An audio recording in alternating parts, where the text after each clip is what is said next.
The girl who lives in my ceiling unupload. When Amir Hussein moved into the top-floor flat of the old Daria residency building, he was just looking for peace and quiet to complete his thesis. The flat was cheap, partly furnished, and most importantly, silent. No footsteps above him, no loud neighbors.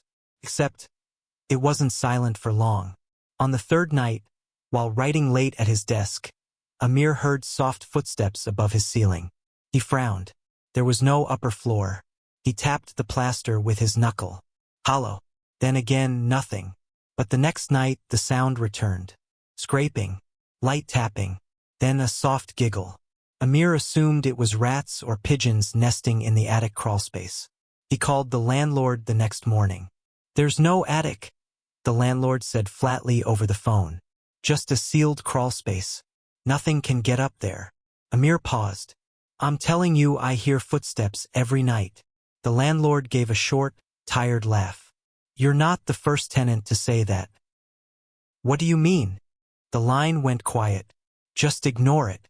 Don't go looking up." Click. That night, Amir couldn't sleep. The noises started again, exactly at 2:17 a.m., always the same time. He stared up at the ceiling, heart racing, as soft fingernails scratched slowly across the plaster directly above his bed. He got up and grabbed a broom, jabbing at the ceiling. The noise stopped. He exhaled in relief and turned away until he heard a whisper. Soft. Female. "Why are you awake, Amir?" He froze, turned back. The ceiling was still, but he knew what he heard. The next day, Amir dragged a chair under the ceiling hatch in the hallway. A small wooden square with a rusted metal latch.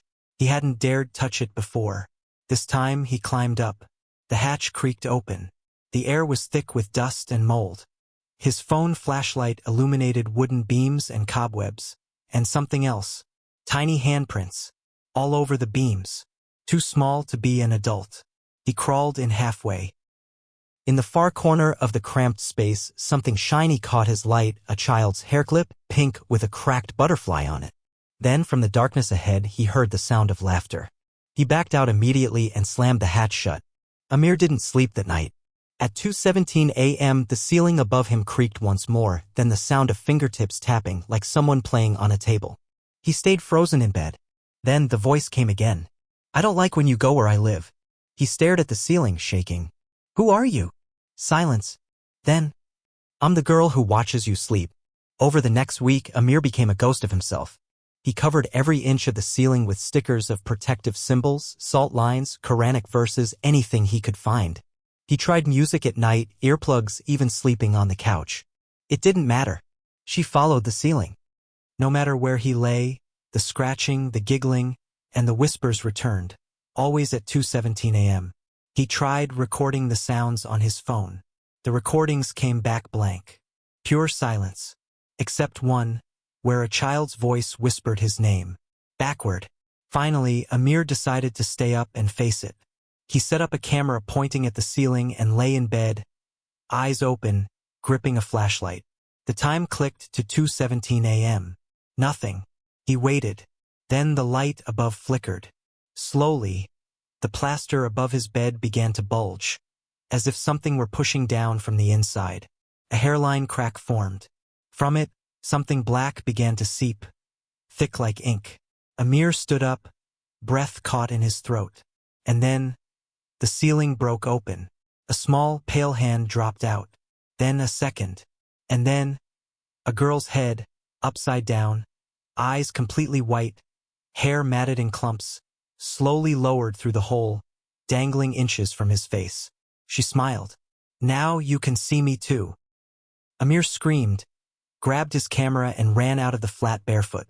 He never went back. The building management claimed the flat was sealed for maintenance. But the maintenance man who went in later swore he found something strange. A hole in the ceiling patched from inside. Dozens of handprints burned into the wood. And in the corner of the attic crawlspace, a child's drawing in chalk, a little girl, and a man in bed, with the words scratched above in red. "Now he lives up here with me. No one has rented the flat since.